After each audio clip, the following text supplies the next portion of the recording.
And we are back with another episode of Mess to Mission, and we're just going to pivot straight into an intro with this one. So, I have Sarah Quinn here today, and she is going to be giving us all of the details on her Mess to Mission story.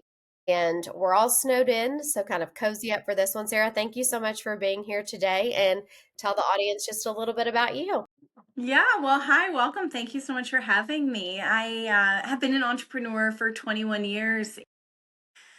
When I think back to the early stages, I just think everything was a mess in life. I got pregnant at 18, had my son at 19, had my daughter at 21. I had no idea what I was doing. New parenting, started my business when I was 19, so sort of smack dab in the middle of that just because I needed something that would, help me sort of figure out how to be a young mom and be an at-home mom and just make it all work. And yeah, 21 years later, I just look at life and I go like, wow, there were so many things to learn along the way. And it's really why I love doing what I do now. Just that, like, there's such an easier way to do this, everyone. So yeah. Oh, absolutely. So, I have three kids, and I'm sitting here thinking, like, at 19, I could barely function. At 23, I had my first, and I don't think anywhere in that survival mode was I like, hey, now I want to also become an entrepreneur. So tell us Yeah. about. I was like, hey, I'm lucky to get my shower, and the kid is like, she's still alive. I'm doing great. So tell us a little Yeah. bit about kind of that journey for you. So, I was 18. I moved out when I was 16. So, I was maybe not the easiest teenager. I'm sure we've all been there, but I was definitely rebellious. I grew up in a house with several brothers and I was the only girl. And so I certainly rebelled a little bit more. And I was just very determined to make my own way in life. And my mom sort of said, if you want to make adult choices, kind of go make adult choices. And she sort of helped me get set up, but said, you know, here you go, you can kind of do this and figure this out on your own. And I really had to. And I got pregnant very young. And I just remember kind of going, like, this can't be my life. Like, I can't, be gone all day and be missing this. Like, I sort of fell into this life, or, I obviously made choices, but choices I might have made differently if, if I knew the things I know. And I just remember thinking, like, it's got to be different. He's got to have a different life than I had. And that was my son at the time. I just sort of went, there's got to be something that I can do. And so I started working on Fiverr.com for $5. I would post on social media for 30 days for $5. In my mind, I was starting, it was crazy. That's And great. even now, looking back at it, was such a pivotal, like, life lesson, because in my mind that was my worth. And I mean, there's an understanding of what the platform is, but I chose 30 days for $5. And it was so interesting as I sort of evolved through the years that I went like, wow, that was really, especially being someone who teaches about, wealth and systems for creating wealth. I go, what an interesting correlation that was my mind and how I was going to survive as a young mom. Like, I just had such little understanding of what it was actually going to look like. My I goodness. will say I did very well at it, so I was able to sort of scale quickly into getting off the platform. But yeah, so many lessons at that time that, I didn't realize until years later. But looking back now, you just kind of go like, wow, what was I thinking? Yeah, $5. I would probably think you were a scam artist for $5 because now social Yeah. media managers are, and rightfully so, social media is a whole job, and I will never discredit that. But for $5, I'd be like, this lady is questionable at best. Exactly. And one of the lessons in it really was, aside from like understanding that I just didn't have good self-worth, but I did learn from the strategic and foundational side of what it really took to help someone scale on social media. And so, 30, 40, 50 clients of doing it and basically spending all day and all night doing this, and kind of waking up going, it probably would have been better to just have an actual job, at this rate. But I did learn a lot of what it took to be online, and I really learned quickly it wasn't about the volume, it was about the quality. And so I was able to start making shifts. And so, I just became this really adaptable self learner in that space. And I mean, 21 years later, I've made multiple millions of dollars in my business. And so I look at it and just go, it's all about what you take from it. It's like, it is really the mess to the mission. What are we learning through this process to sort of move us forward? So, do you think that you experienced burnout with it at all? Or do you think that you just had this constant mindset of like, okay, now it's okay to pivot, now it's okay to shift? Because I know for a lot of entrepreneurs, it can be hard. Like you roll out an offer suite and then you're like, okay, this is not working. Do I want to pivot? Do I want to keep going? And obviously seeing the success now where you kind of burnt out on well, I know I would definitely be burnt out if I was doing 30 days for $5 and had all of these people like I don't even think Baby. on social media. Yes, plus a baby. So tell us a little bit about kind of your mindset on that. I think at the time I was really driven by fear of I have to make this work. I mean, I lived on my own, right? So it was like I have to make this work. So I think when you're in that space, and I think a lot of entrepreneurs sort of start in a fraction of that, and it's either the like fear of, oh my gosh, I've got to do something with my life or with this gift or with this thing, and so like how am I going to do it? And there's like sort of a fear component to it, but there's the other side of it of like the very excited thing, and both are energy, And so I don't know that I necessarily hit burnout because it was like such a deep need in me to fuel that. But I will say that had I have done it, I was very lucky to like meet a mentor at a networking event who kind of just like sat me down and was like, I literally remember he like puts his hands on my shoulders and he goes, let me sit you down for a minute. He goes, let's We're have a about to really come to conversation. Jesus. Yeah, we're about to Yeah.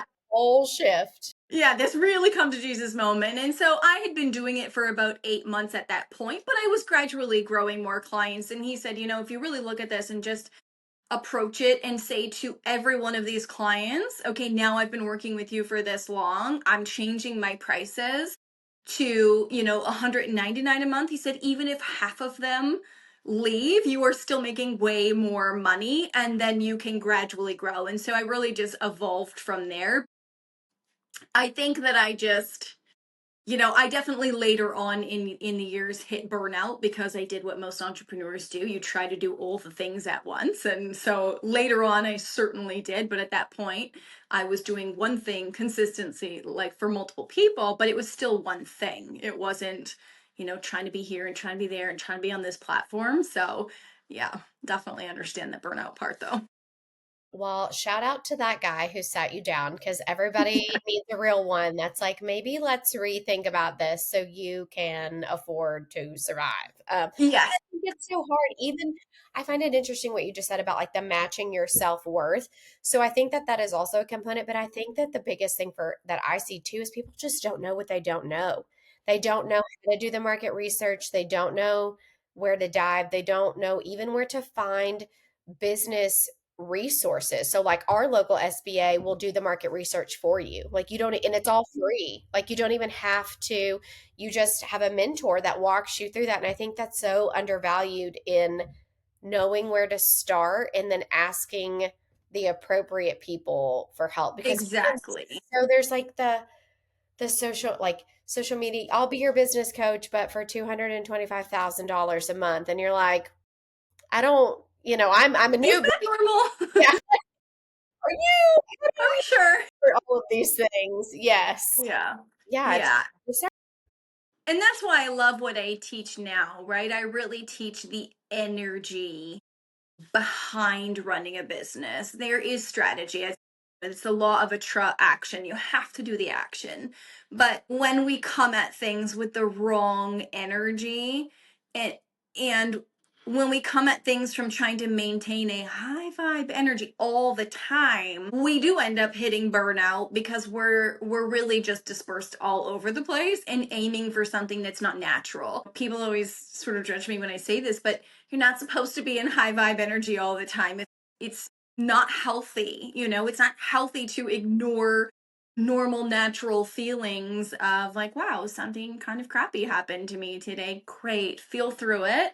And, don't sit with it too long, but allow yourself to feel that and come out. And so I really love being able to look back at all of the hard lessons over the years and go, okay, how do we roll this into something that makes sense for people? That they can really absorb to have quick transformations in their life, because it took me so many years, to figure out what wasn't working for me. So it's interesting that you just said, you're not meant to be in high vibes all of the time. How do you see that in the way that people do social media or portray themselves in social media? Because you do get everybody's highlight reel. Like, I'm like, do 90% of my people just like live on boats and like luxury and all of these things? Because Yeah. And we, AI is oh, it's impacting so that even more intensely, and I mean that's a whole other conversation, but I mean I definitely agree. I look at mine, and we're creating this new posting thing. We're trying to like pre-schedule out for 2026, and like what's the message and what's the thing. And they're like, oh well, you're on vacation, make sure you get a reel of this. And I'm like, I'm on vacation, like talking in schools to young girls about menstrual cycle, and I'm like sweating, and I'm like, this is my real life, guys. Like, yeah. am living out this like charity mission here, like helping people, which is obviously something different than my business, but I'm like, this isn't glamorous. This is the real me, and this is what we should show people. You can live out a beautiful life and have deep purpose, and two things can be true. It can be a beautiful mission, and it can sometimes feel like crap while you do it. Two things can always be true. Three things can be true at the same time. I can not like what you said, but still respect you as a person overall, And I think that we often forget that when it comes to social media. You can still have good content and not have to be perfect. You can still have good content and not say something that lands for everyone, which, by the way, for anyone listening, that's not realistic. So please don't try. Right? You can show up as an imperfect version of you and actually attract better clients, because they are imperfect people as well. And the goal is to meet people where they're at so you can help them on your journey, on their journey, and essentially help your own journey with what you want to do with the business. And so I think that we're getting lost with that on social media more and more and more. And I talk to so many entrepreneurs on a daily basis, and the thing they say to me is like, is that even real? And so there's a lot more questioning of like, is that actually your life, or is this just a fake photo now? And so if anything, I think sometimes not having that real component, it confuses people, Yes. because I don't know about you, but I don't have a perfect life. Yes. No, I don't have a perfect life. I was just thinking about, like, my husband knows that I obviously have a podcast and things and like that. I'm like, I'm gonna go record a podcast and then I have to go clean the rug because my child just spilled chocolate on it. Like, I have to do all of the, I don't film that part of it. Like, nobody wants to see me carpet cleaning the chocolate syrup Yeah. stain out of my rug. Like, that's not glamorous or luxurious. But I will say I follow content creators, like you said, you're in a school, you're sweaty. It's not, I would follow you to the moon and back over that before I would follow somebody who felt disingenuous, does Exactly. sit on the boat, does do all the things. Now, granted, I love a good boat. Like, I really have been Oh, yeah. on a good boat, but like, that's not a deterrent for me. But there's a difference in highlighting your vacation and then your entire life is hope stream Is and picture vacation. perfect. Yes. Yes. Well, if it makes you feel any better, my dog came in and is now snoring, and I'm just casually trying to kick her to wake her up. Well, we can't even hear it. So you just keep, But that's the point, especially as a coach who works with entrepreneurs who are building a business and working with energy. Like, I would rather laugh about the dog snoring than stand here and be like, wow, this is so stressful in my head, because then the message comes out as inauthentic. And whoever you're working with is a real human too. Oh, they have real life happening 24/7. It doesn't stop for them just because, we decide to build a business, or because we decide that we have this grand purpose that we have to live out. I mean, I don't know anybody that's ever accomplished anything truly amazing for themselves in their life and had it just be like, bam, like no work, no effort, so easy. And I always teach like energy over effort, but that means energy over effort. It doesn't mean we remove the effort. It doesn't mean that like it's all perfect and it's all pretty and so I could talk about that forever. yeah. I love that. Okay, so let's go back a little bit. You're teaching about energy and energetics. Okay, for somebody who's maybe not familiar with that situation, like I am more familiar with that just because I've dove into it. But tell us a little bit about kind of the teaching that you're doing in a nutshell, or kind of what it's like when you're teaching, coaching, or working through things with a client. Yeah, so I mean, I think the biggest component of what I do specifically is I really try to teach people how to first and foremost actually understand what's blocking them. We hear this all the time, clear your money blocks. And it's like, oh, do you believe that people that have money are bad? And I'm like, well, not really. So I feel like it's very unrelatable the way that we hear a lot of it. So I first really work with people like, did you tell yourself you were going to eat, one cookie and then eat two?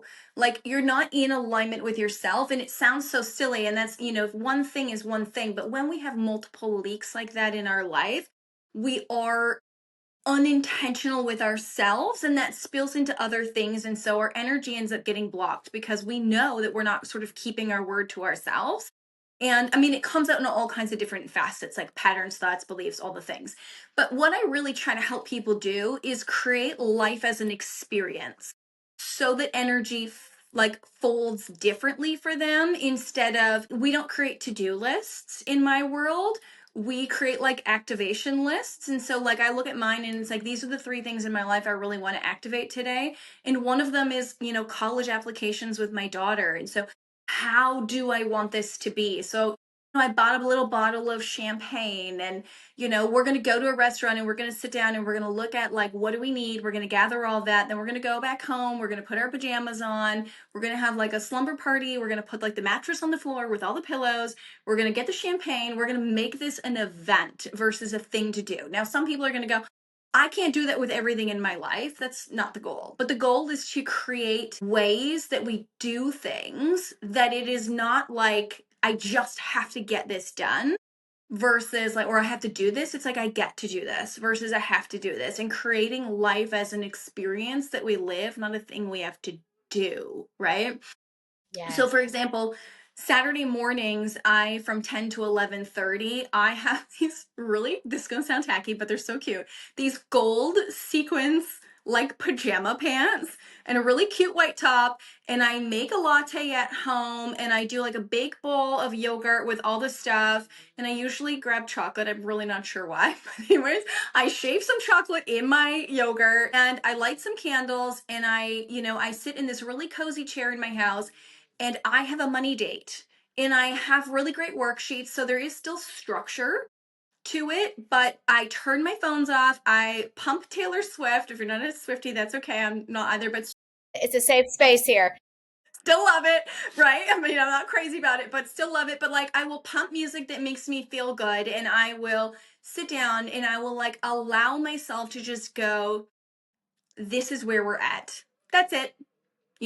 No meaning behind it. There's, we're intentionally showing up, and I ask myself questions like, what are the last three things that I bought? How do I feel about it?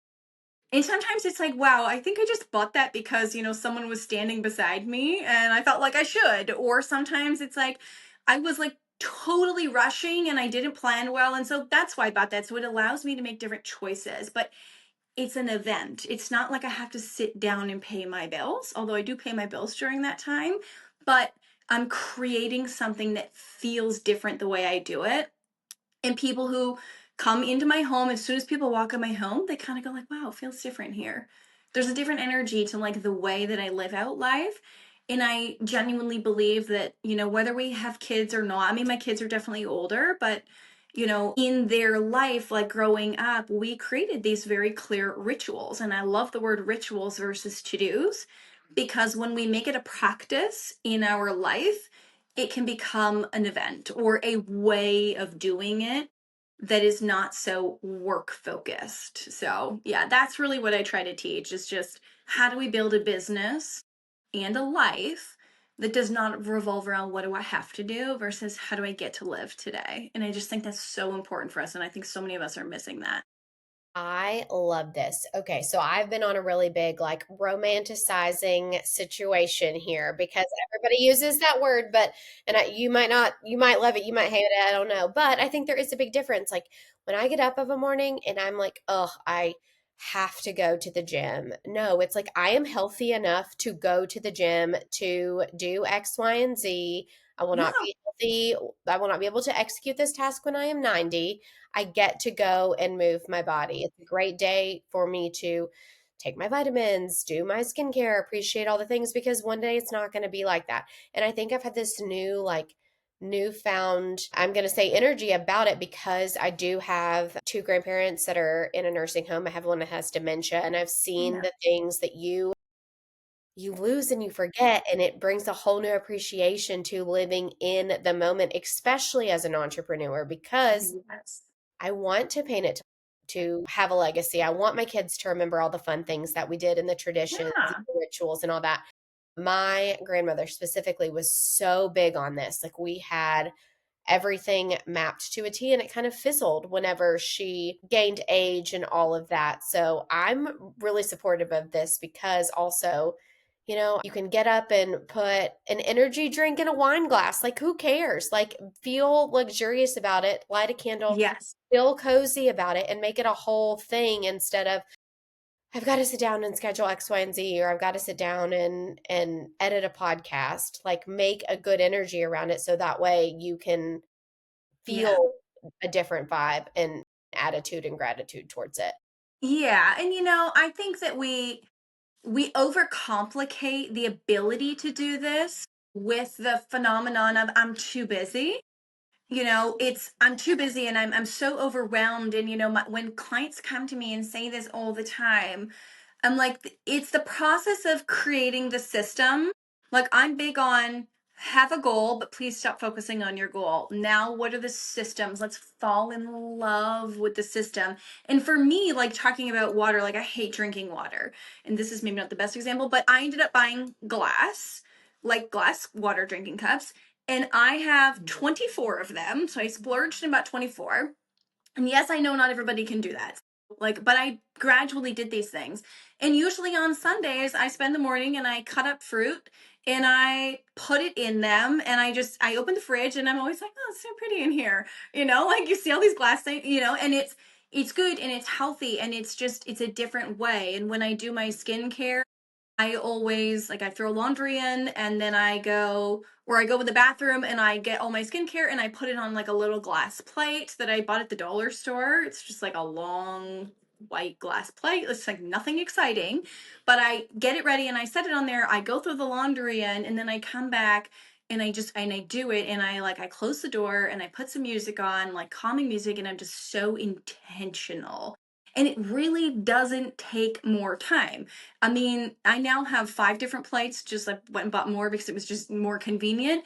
But I just take it and I put it in the dishwasher. I mean, I'm gonna run the dishwasher anyways at some point this week, and then I grab another one and I put it in the bathroom. And it just it makes it an event versus so and it doesn't have to be big stuff, and I think that's the thing, right? It can be as simple as when I drink regular water out of my regular water bottle, just saying I'm doing something so amazing for my body right now, like look how healthy I'm being. That changes the energy, it makes it a different experience. And so I just think it's so important that we learn to adapt that life isn't supposed to be so hard. It's not supposed to feel like work. And not every part of your life is supposed to feel like work.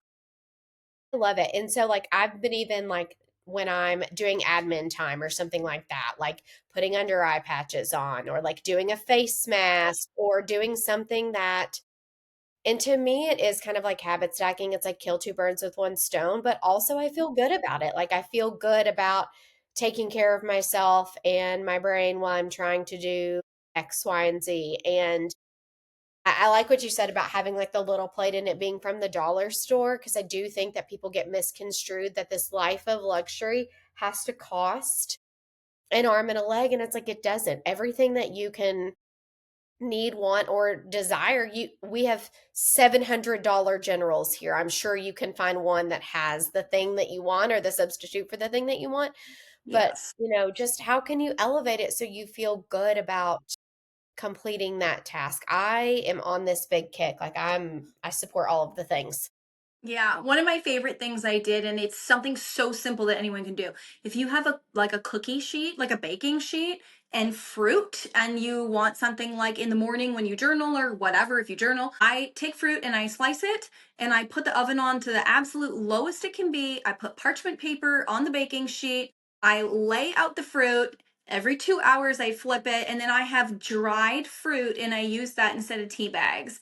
And when I put it in yeah, and it's amazing. One, it tastes better. Two, it's better for your body because I mean, you can buy a lot of good healthy tea now. Three, it's cheap. It literally costs however much an orange costs, and you can make 5 or 6 of them. But it also looks very pretty just sitting in a jar in my pantry, and it's so simple that it's a labor of love. When you're drinking it, you know that, like, hey, like, I made this for me, and it's not a thing that requires you stopping your whole day. I just set a timer on when I do it, and I go and I do my other stuff, and every 2 hours I go and flip it, and it's like the process of learning to love yourself by being intentional about how you serve yourself as a human versus always being about how do we serve someone else. As business owners, I have to get this created and I have to make this and I have to show up for this and I have to post here and I have to go live and I have to record and I have to edit and we can do it all day, but it's like how you're being so intentional about how you serve the world. My favorite thing is, like, I ask my clients on the very first session that I have with them the same question, and I think it's such a beautiful question. If you truly loved yourself the way you want to, what would be different in your life? And they're like, but I thought I came for business coaching. And I'm like, yeah, but this is the point. You need to align yourself in a way that's so loving and so honoring. You can't love building a business more than you love yourself. You have to come back home and inward so that when you show up for that business, it's something so different, so powerful. But also well, I can only speak for me. I show up better for the people around me. So instead of putting the serving others first before I serve myself, I put my oxygen mask on first and then I Yeah. help the person next to me because I'm kinder, I'm more patient, I'm more intentional, I'm more observant when I know that I just feel good and that my business feels good and I'm operating in the space that I want to operate. Yeah. Now, granted, it has taken me years to get on. Yeah. And it's, Lots it's, of therapy, lots of self-reflection, podcast, all the things. So it's not yeah. something that happens overnight, but I do think that there's something to be said for the whole thing. Yeah, yeah, for sure. It's important though. It's important to just stop and go inward and, like, what do I need? Yes. Wait a minute. Yeah. Well, what's one thing that you wish you would have known prior to becoming an entrepreneur? Honestly, I always come back to the same thing. I wish I would have understood that it's not actually meant to be hard. This chase of time, money, freedom, it is actually supposed to be an opportunity for time, money, freedom, not a let me do 1,700,000 things to try to have something and end up with the complete opposite. And I really wish that I understood that just going, like, what is my gift? How do I want to deliver this to the world? And simply understanding that if I just do that, the universe is going to give me what I need because I have aligned. I have aligned, and you grow and you change, and that shifts along the way. And it sounds so simple, but I always say to people, take 90% of what you're doing and stop doing it. And you will sort of find this sweet spot of, wow, look at how much my life is changing for the better because I'm no longer doing all the things I think I need. There's my truth and the truth, and they're always so different. And my truth comes from the life that I've lived, the things that have happened to me, the choices, the economy, social media influence. It's sort of that. And then there's, like, the truth, like this definitive thing of, like, what is supposed to actually be true for me. And I think that we really need to tune into, am I living out my truth, or like my truth of what I've been taught or told, or like the truth that is supposed to be mine and that I'm supposed to act out. And I think when we sort of step into that, we go, hey, wait a minute, should sort of be over here doing this thing and not doing that thing. Well, also, and I think there's something to be said of like my truth and your truth are not the same truth. So Yes. you get on there and your reality is completely different from mine. You're in a stage of X, Y, and Z. You've been in a business for 10 plus years. My business could be newer. Impact and reach and resources could be different than mine. And so it's comparing the apples to oranges, which I think a lot of people struggle with, is because, like you said, the truths are not going to completely be the same. That's one thing that I wish that I had focused on sooner is getting out of that comparison trap of Yeah. I'm very much in a very healthy season of like, I want to support you in all of your seasons. Like I want you to have the best energy in all of the things. And there's no comparison because my wins are going to look different than your wins. And Yeah. I think that through energetics and all of that, it's such a fun, like aha moment altogether. Yeah. Yeah, and it all comes down to intentionality, right? Being intentional with the way we choose to approach things, the way we choose to see things, I'm really trying to stay away from like saying to people, it's what you think, because that's so elusive. I mean, I think lots of things about lots of things that I only think because that one thing happened to me that one time. And it's like, is that really what I want to think? And I think that's a good thing. Like, I think that the sort of biggest takeaway is to sort of challenge yourself and say, like, is this actually the way I want to feel about this? Is this actually the way I want to talk about this? Is this actually the way I want to do this? Is this the way I want this to be?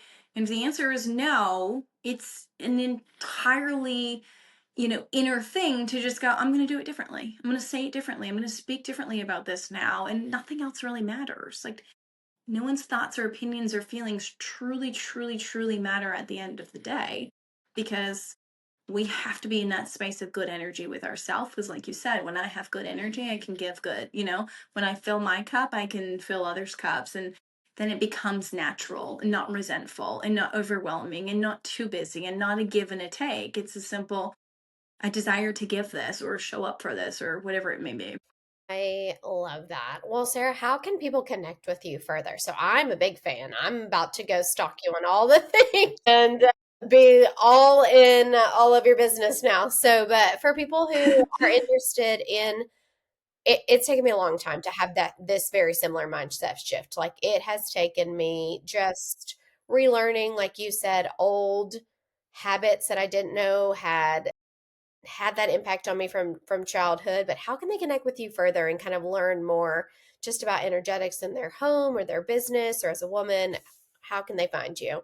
Yeah, so definitely reach out on Instagram. Because we're automating and creating ease. We set it up now. So if you follow me on Instagram, and I'll give you the channel, you can put it in the show notes, but Sarah Quinn Official, it's going to automatically send you a link to a free course that is specifically about like your energy. So it's going to ask you those hard questions, like what I said, if you truly loved yourself the way you desire to, what would be different? And so it's a really great audio series that just goes through 9 different questions to help you kind of go, hey, wait a minute, that's actually how I would rather do this. And that's, how I'm really feeling about this. And I feel like a lot of people take it and they just go, we're always on the chase for clarity now, but so few offerings that are out there really help people get clear, on and what they want. And so I've learned to ask the hard questions that sort of force people into going like that deep, deep, deep level of, hey, wait a minute, this